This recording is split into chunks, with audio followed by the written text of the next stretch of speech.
here summer fishing for crappie, and there's our first black one of the morning. Beautiful black crappie right on the creek channel. What we're doing is we're currently trying to figure out what depths these crappie will bite at, and I think that was about 4 seconds down just fan casting these trees.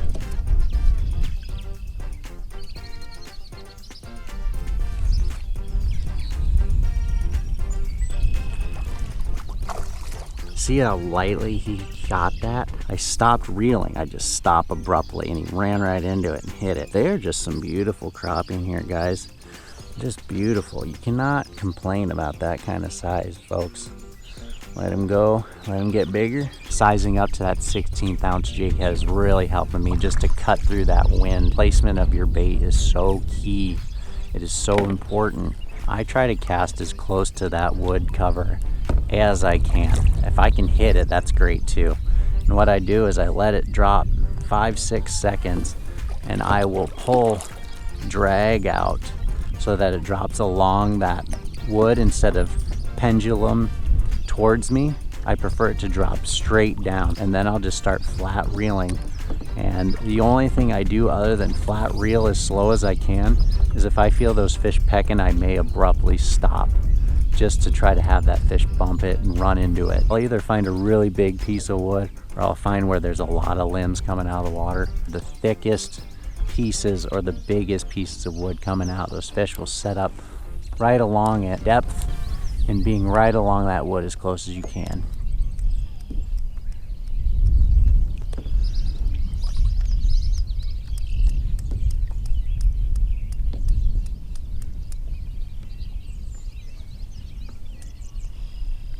There's number 4, guys.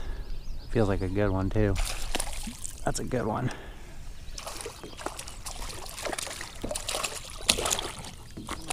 There we go. That's the size I'm more looking for right there.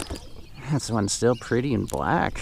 So there we go. That's the number 4 out of that spot. Another decent one there. Just staying on that spot that's got them kind of clustered.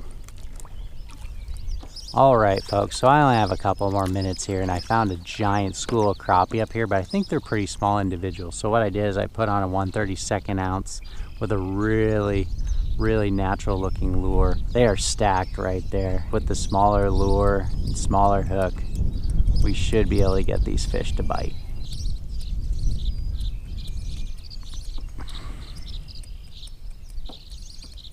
There it is.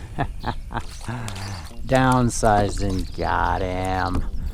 There we go, folks. Just like I said, reading those fish. They're pecking. There's a big school of them, but I just couldn't get them to go on that 2.5-inch bobby Garland, so I went down to the 1.25-inch bobby Garland and a 1/32. There it is, guys. We'll pick one more off, and then I think we're gonna head out.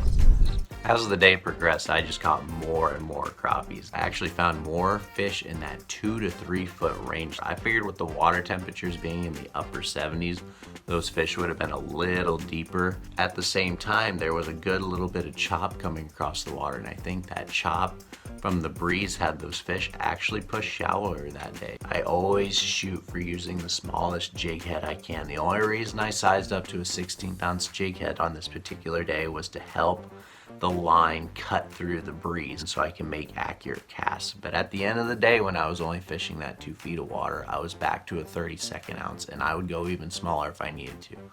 It just gets tougher to cast with those really light jigs. Another thing I like to do is just do my homework before a trip.